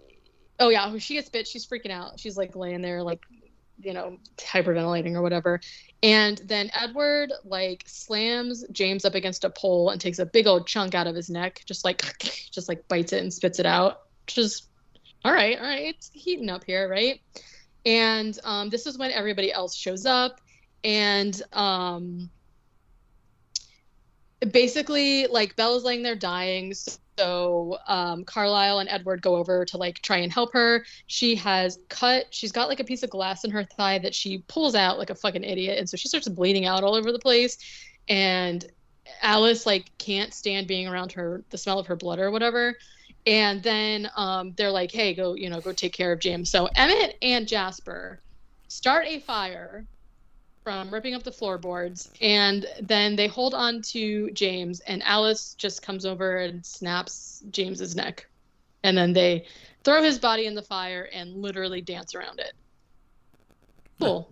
I'm into it.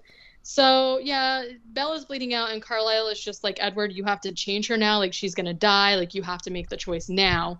And Edward is just like, no, I'm not gonna do it. And then Alice is just like, hey, I've seen visions of her becoming a vampire, so like, just help a girl out. And he's like, no, I'm not going to. So he ends up having to suck the venom out of her bite so that she doesn't turn or whatever. And this is where everyone's like dancing around the fire, like, woo, like in the background. Meanwhile, Bella is like getting all wacky and having visions to, a music video that's like, rip my arms around you, like, And she wakes up in the hospital the next day, and her mom is there, and her mom is basically just like, oh my God, Bella, you're so clumsy. And she's like, why, what happened? And she was just like, well, Edward and Carlisle like came down to your hotel to try and like convince you to come back to Forks, and then you fell down 2 flights of stairs and out a window. And then Bella goes, sounds like me. And I was like, girl, get your life together. I love that they even did a flashback. Like, yeah, oh yeah, like here's her falling downstairs. Like, 100% that was some shit that like a studio head was like, well, we have to show her falling down the stairs or people won't get it. Yeah, right? Like, how you could fall down 2 stairs and then out a window. Seems to me maybe you shouldn't be putting a window at the bottom of 2 flights of stairs, but that's just me. And so Bella's like, yeah, sounds like me. Where's Dad? Like, I need to talk to him because I said some pretty shitty stuff. And she's like, okay, I'll go get him. Makes it a point to say, oh, your stepdad didn't come, but he's really concerned about you, but he's busy playing baseball. Sorry. Okay. Yeah, her stepdad is the Gotta guy make from that money. that game. Yeah, that's right. He was busy killing. Couldn't come check on her. So the mom goes to, oh yeah, and this is where I was like talking about earlier, where the mom's like, honey, like, you're gonna love Jacksonville, we got a cute little house. And I'm like, girl, no. And she's like, I want to stay in Forks. And her mom's like, what? And I was like, me too, I want to be there. I'll move to Jacksonville, Bella. You just will be best friends. So Bella's mom leaves. Edward obviously is not sleeping because he doesn't sleep. He wakes up immediately and says that, don't worry, like, James is dead. Victoria ran away though, so we're gonna keep like hunting for her or whatever. And then Edward is basically just like, I don't know if this is like such a good thing for us to like be together because you almost got murdered or whatever. And Bella essentially just like short circuits and is like, you can't, and he's like, okay, calm the fuck down, it's fine, we're fine, everything's fine. And then it cuts to later where Edward is picking Bella up to go to the prom, and Charlie is being salty to Edward, which he does for the rest of the movie series, and it's just great. I love it. Team Charlie. So Edward, so she's going to prom in her fucking boot because her leg is broken or whatever. And Edward drops her off and goes to park the car. And this is where Jacob appears from the woods to tell Bella that Billy, who is his dad, says to break up with Edward and that they'll be watching her. And she's like, not weird at all. A 60-year-old man saying that you guys are going to be stalking me. Fine. It's totally normal. And then, he's just like, all right. And then Edward shows up and is like, what's going on? And he's just like, nothing, see ya. And he walks off into the woods with his wig, like Nathan said earlier. Very good wig. Then there's just some prom stuff, people doing prom stuff. Eventually they go out back and to a gazebo and are like dancing. I'm basically just like having a conversation that it's like 10 minutes of the movie, but summed up, it's Bella being like, I want to be a vampire. And then Edward being like, I don't know, maybe. Then he dips her and like pretends that he's going to bite her and turn her into a vampire, at prom in front of everybody. Well, don't they go like outside somewhere? Yeah, but there's like people dancing behind them and stuff. Yeah, but he doesn't because he's just a big old tease. He's just a 170 whatever year old. Yeah, tease. He knew they had to get to like at least the fourth movie before that happens. Before they're gonna give you anything. So then they kiss again, and then it pans out, and someone is watching them, and it's Victoria, and Victoria is so pissed that the picture goes black and white. Oh my God. Then it's the credits. credits. End credits are also the ugliest thing I've ever seen. Yeah, it's pretty bad. And that's Twilight. Bad. So good. We made it. It's so good. I can't wait to watch 4 other movies. I was told that the rest of them are at least more interesting, so. They are in that there's actually stuff happening, like, obviously. And then you get to meet, like, I don't know. This is really just, like, starter shit, right? Like, background, whatever. But yeah. Can't wait. All right. What y'all been watching lately? Twilight. Katie's been watching Twilight for 3 weeks. Yeah. What did I watch? I started to not rewatch, but pick up for Young Justice, because I haven't seen like the newest season that came out, so I started rewatching season 3 or whatever. I don't know. And then I'm like watching that. I realized I never finished Harley Quinn, so I finished the last season of that. I started to watch that. It's very good. Then we finished How to Get Away with Murder, and the last season is really bad. The show overall is not super great, but we did sort of get into it a little bit in the middle, but the last season was like total trash and the ending was so bad. And so then after that we started watching, Chris is making me watch Breaking Bad for the first time. I got halfway through the first season and like stopped. It's fine. My problem is like I just don't have strong feelings either way, but we're in season 3 now and I'm like, we're gonna finish it, I always wanted to finish it because I wanted to watch Better Call Saul because I like Bob Odenkirk, but like I could not get through that first season. Chris loves Better Call Saul. He likes it better than Breaking Bad, but obviously like we're watching through this first. Then I rewatched Silence of the Lambs, of course. Gotta. Then I watched The Faculty, and I think it's the first time I've actually seen it. For some reason, I thought I had seen it, and I don't think I have. It was okay. Like, it was fine. Yeah, that's one of those ones that's getting this sort of, like, resurgence of popularity that, like, I kind of don't get. Like, it's fine, but it's not Ghost Ship. 1.5 stars, kid? I don't think so. Well, for The Faculty or for Twilight? For Twilight. No, I gave it. I think The Faculty rips. The Faculty is one of those ones that, like, I think I only enjoy for, like, the nostalgia part. Yeah. Oh, yeah, those maintenance guys are here, so you guys can continue on. Okay. The Faculty, for me, like, just needed more direction. Like, more I just faculty. I just felt like there was a lot of like unnecessary shit that was like going around in it. Anyways, whatever. What else did I watch?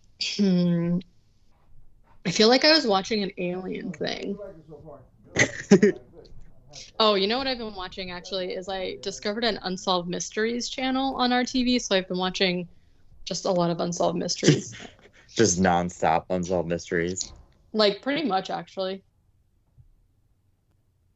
And I think that's it. I haven't really watched anything.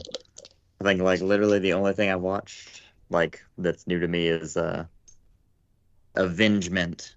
It's a fucking horrible name, Yeah. but it's Scott Adkins beating the shit out of a bunch of British dudes. So like that's pretty good. Recommend that. Is avengement even a word? I really don't think it is. I feel like if I Google it, the only thing that's gonna show up is the movie. I actually was like trying to look it up on Letterboxd to like look at it, and I feel like I guess I don't know how to spell avengement because it's not coming up. Oh wait, here it is. Here it is. Here it is. Oh, good. Oh, 2019. Woof. He's out for blood. Oh, you liked it though. Okay. Well, Yeah, it was good.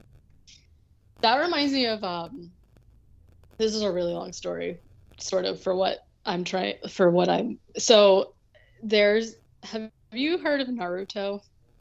Yeah, the like Okay, so anime. right. So it's an anime, and like the basis of it is like the main character Naruto, and then in the beginning he has this like team that's like him and Sasuke, and then like they end up becoming like lifetime rivals because Sasuke is like, I don't want to deal with your like kind of police shit, right? They're like training to kind of become like the ninja police. And Sasuke is like, I don't want to do that shit. I want to be evil. So they like split up, and it's like this whole thing. Okay. And then there's like this whole thing where like this is whatever. Sasuke's entire family and clan get like completely slaughtered. And so he's like, I'm gonna go figure out who did this so I can like get revenge on it or whatever, right? And so there was this whole like there's like all of this like bootleg like Naruto merch, like as there is for like anything, right? But for whatever reason, there's this like they like assigned this word to Sasuke where it'll be like a shirt of like Sasuke and then it'll say Revenger on it. Oh And I'm no, like what is that? Is Revenger a word? And that's what Avengement reminded me of. Just like weird bootleg word that's like I not a hate real it. word. I hate it. Anyway, yeah. I So just think of there's a Metal Gear Solid spin-off game called Revengeance. terrible. Fucking awful. Who is coming up with these words? Um, anything else? No, that was literally it, I think. I'm trying to think. I feel like I watched other stuff. I just like throughout the weeks, like normally just watch like I said, like Unsolved Mysteries is just on, and then I have other shows like that Ghost Show, that I'll just like watch a few episodes, so it's like I don't know, not like big stuff. Although I did watch that Ghost Show, and these people went to Maplecroft, which is like the house that Lizzie Borden used to live at, and they claim that they talked to Lizzie Borden, and I was like, this is a lot. What? I personally, What did she say? she didn't do it. It wasn't her. She didn't do it. She's trying to clear her name now in the Yeah, afterlife. Yeah, she's like, it wasn't me. I'm innocent. Um, I I can suspend my belief a little bit, right? Like I love ghost shows. I believe in some form of spirits. I have experiences, but like I understand that if you're watching something that's on TV that's like Ghost Hunters, Ghost Adventures obviously is just total crazy baloney. And things like that, like I get it's reality TV, right? Like I understand Right. that. And I like to watch it anyway because I like when they use like the little devices and I'm like, but this show really, it's like every time they go someplace, they solve the case. Which number one, no. That's There's not no possible. way. Get out of here.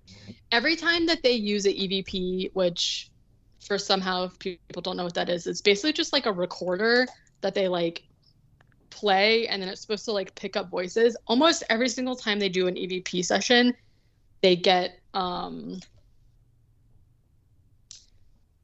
Nathan's like, if I don't come back, just cancel this. Just get off. um I'm scared to do that though. What if he doesn't hit end record Yeah, and I don't know. save? I don't know what happens. Well, okay, let's just see. Well, we have watched Anyways, Twilight for nothing. we might have. Could you imagine if the world didn't know about vampire boners? Yeah. So, yeah, so they just like every single time that they have an EVP session, they get intelligent answers, which I don't believe is a thing, right? Like everything is just such a nice, neat little package that like Right. it's just pushing it too far for me. Yeah, And it's one too of the- too convenient. Yeah, and I'm like, they're like, who's here? And then someone will be like, they won't say anything, and then they'll be like, is your name Ed? And then they'll be like, Ed, and then she'll be like, are people disrespecting this place and that's why you can't leave? And then he's like, yes. And then they're like, okay, well, we'll tell them to be respectful so you can leave now. And then they'll be like, okay, bye. And then it's like Tight. that. See you later. Yeah, like, and they're like, okay, well, we've done it. And I'm like, no, ma'am. Like but if this was like isolated incidents, like fine, right? And that's what I liked about the host used to be on Ghost Hunters. And Ghost Hunters is like the OG, right? They're like the plumber guys, not Zach Baggins, where like they'll do investigations and a lot of times they don't turn up with anything, and I'm like, that's fine, I'll watch that, because sometimes they will get something and they'll either debunk it or they won't be able to, and then they'll be like, hey, this weird thing happened, we don't know if it's a ghost, but like we don't have an explanation, here you go, right? And I like that. But for me to think that you were just like out the wazoo getting like Every evidence, single case, like, yeah, I don't think so. And then, yeah, so they went to Maplecroft, and she's like, here, we were talking to Lizzie Borden. She said she didn't do it, so we're going to just tell people she didn't do it. And I was like, who do you think you are? Like, that you are just like, we're the ones that are going to go and clear Lizzie Borden's name, Like, come on. we actually got this, and it's totally fine. Don't even worry about it. So there was this one episode where they went to the Pink Jail, which is in St. Augustine. I don't think they call it the Pink Jail anymore, but there's this one guy, I think maybe like 10 people were sentenced to death and like hung there, which was like apparently a lot for whatever time period it was happening. Right. And so they went and they had this like whole, because they got these like EVPs of somebody trying to say that they were, again, that they didn't do it, that they weren't responsible for whatever they were put in jail for or whatever. And then they like did research and found it was like, I don't know, this guy named John. And then they did an EVP session where they were like, John, are you mad because you didn't kill somebody? And he's like, I didn't, or something. And then they're like, okay, well, we'll just like tell everybody that you didn't do it, and you can move on, right? And then they're like, and then he did. And I was like, what? Come on. Yeah. How do you know? Okay. Oh my God. Okay. So then there was 2 episodes where they were, I don't remember where they were, but they were like, maybe it's like the Native Americans that live on this land. And I was like, first of all, Oh no. yeah, they're 2 white people. And I was like, maybe don't go this route. But let's not do this, huh? Yeah, but it was so cringy that I loved it because it was terrible. So like one of them was just like whatever, but then there was this one that was like, we're having activity here and here, and then they like got stuff on camera or whatever. And so then they're like, okay, well, we're gonna call in this guy who's like a local, he's like part of the Native American group, and he's like a spiritual healer, like this, that, and the other. He's gonna come and like say a prayer and like cleanse the area or whatever. Fine, like get that guy on, get him, he's like legit, right? Get him some like notoriety or whatever. So then he's like doing his thing, and he's like, are you guys having like activity in this corner? Because I'm like sensing something here. And they're like, oh my God, yeah, we are. And so he's like, okay, I'm gonna do this like little ritual thing that's gonna like close this portal. They had the audacity to come over like the what's it called, narration, and be like, we don't really believe in portals or closing portals, but we're gonna just like you, how do you pick and choose? Fuck off. Like, I believe that this ghost is talking to me through a recorder, but I don't believe in portals. Like, how do you, whatever. Portals are a bridge too far. Right? I was like, I don't know about that. But anyways, sometimes, it is what it is. Well, yeah, Nathan said if you get done before I get back on, just end the Skype and it will stop the recording and I'll save it. I just don't know if I trust him. There's only one way to find out. I know. Okay, so I'll just try and end it. And I've heard Nathan do this 1,000 times. But oh, Kit, do you have a shout out? I'm gonna shout out Binding of Isaac, still the greatest game ever made, and I'm back on my bullshit, playing it all the time. Nice. I like it. It rips. I want to replay. Have you played Limbo? Yes. I need to Crazy. replay that one too. It's so good. I am like in a dry spell right now where like I don't really want to play any of the games that I have, but there's like a bunch of games that are coming out that I like desperately want to play. And then as soon as they come out, I will also not want to play those games. Yep, that's exactly where I'm at. It just is what it is. Like I'm still playing well, I haven't played it in a while, but I'm still like super into Stardew Valley. And I don't know. I play like Pokemon Go every day, so to me I feel like I'm always playing a game. Maybe that's the problem. Because it's not there you go. It's like right on my phone, so I just like will open it whenever, and it's not like I'm going like I haven't played anything. I'm gonna sit down and play something. It's like I feel like I've been playing constantly. Right, all day. Yeah, I pretty much do. I'm gonna shout out. Man, I don't even have anything.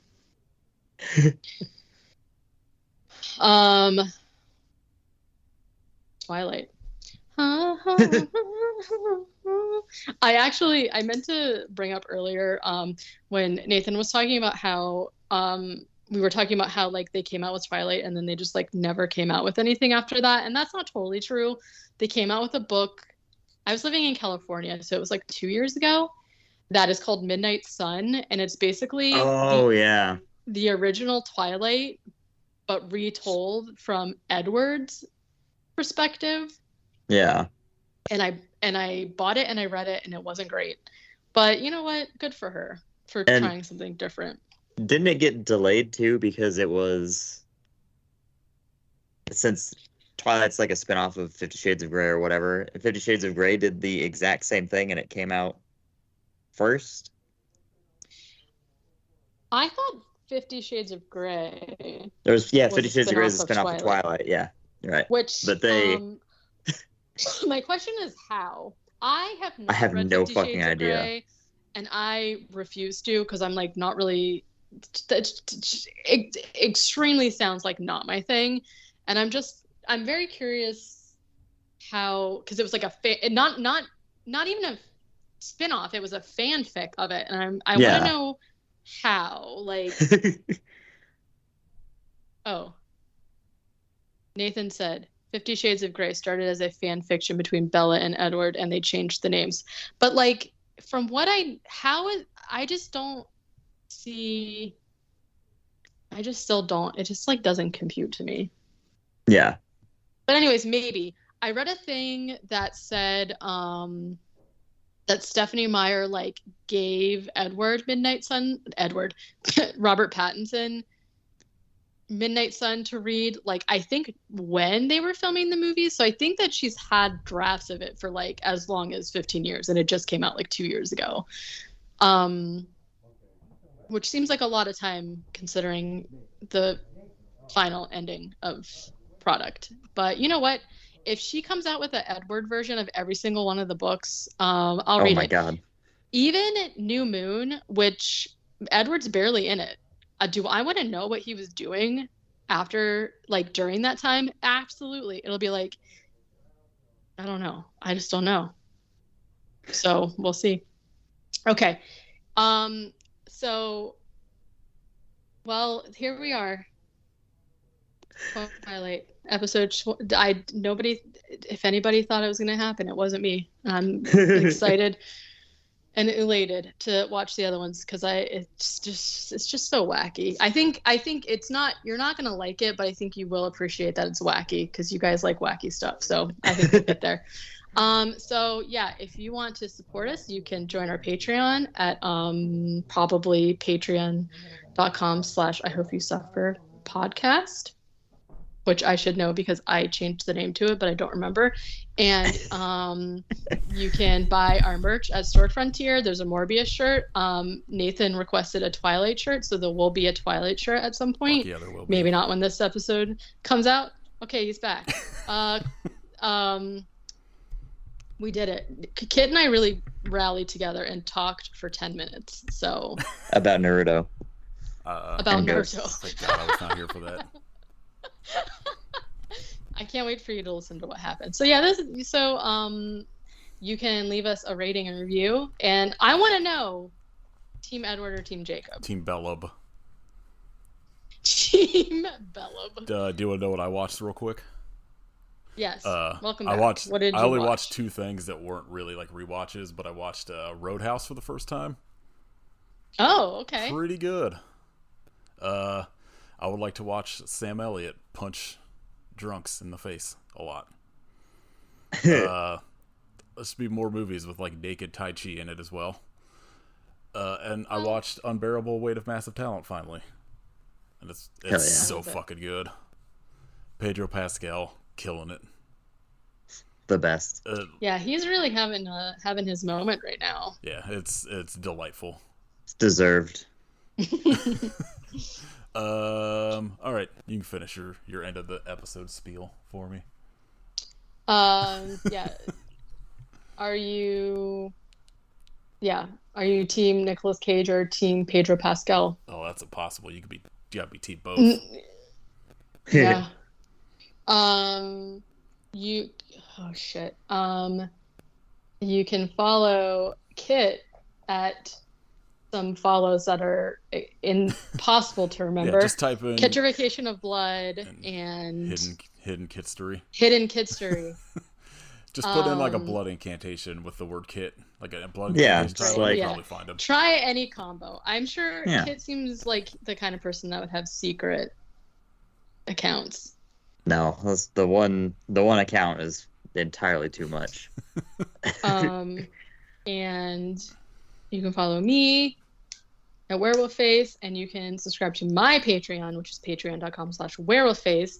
And when this comes out a couple days after, because I did it on my birthday last year, I officially have had a Patreon for an entire year, which is so crazy for me, because I didn't think anyone would sign up for it. And I only have like 6 people, but it's great and I love it. And you can just do that and get stickers. I literally draw, I don't know, like 4 to 5 stickers, new designs every other month for Patreon people. You know there's a Twilight one coming next time after this. Definitely. Well, so normally I have 3 tiers, and my top tier is people get to vote on what the theme is. This month, since it's my birthday month, everyone decided to just let me do what I want. So the spread will be, there's no way anyone will be able to guess what any of it is, I feel like. Well, if you know me, I think you will, but there's absolutely no theme. But normally I do a theme. And then, so stickers every month, and then also I'll do other stuff. Like for Christmas, I did an actual pin, and then I've done like art prints, and I'm doing something different for my birthday month or whatever. So yeah, you can go on that. I do not videos, because Patreon for some reason makes it extremely hard to upload just like a video. So I think they're trying to figure that out. So we'll do it soon or whatever.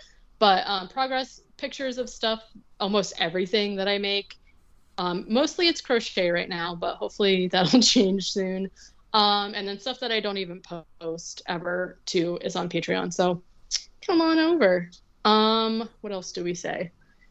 You could follow my other podcast, Kate Movie Club. Oh yeah. I think that's it. What do you guys got cooking? Nothing right now because we were moving. Yeah. I think like whenever we can actually sit down and record, we're gonna do Clerks 3 because that's like my pick next. That's what I want to do. But we just, between moving and work, have not had time. Gotta say, moving not great.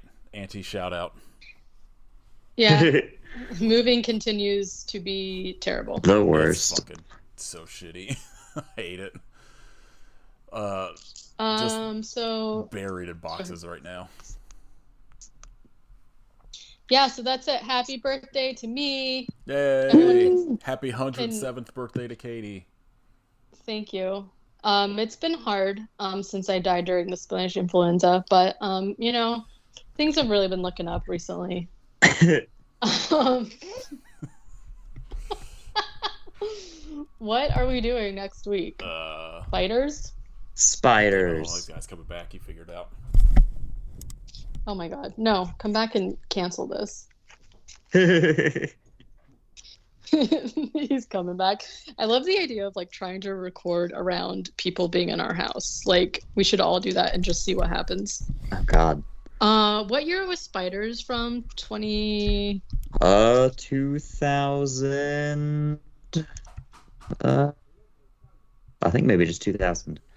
Okay. Yeah, just. Because I remember when I looked it up last time, there was like 12 Spiders movies. Just pick one. Yeah, there's a few. Okay, Spiders 2000. Oh my god. Yeah, it's the Gary Jones. Yeah, the 2000 one, I think. It's on Tubi.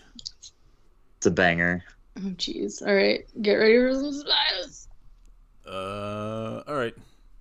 We're gonna talk about some spiders next week. Yeah. Surprised is this a sci-fi movie? I don't think so, actually. I was I feel like I was trying to look at the cast to see if there was like a, they always have like one pseudo celebrity in them, like Eric Roberts or some shit. And I did not see anybody, so. Okay, I hope you Spider Monkey, but why? Yeah, she's Spider Monkey. He's just Ken. I love you so much.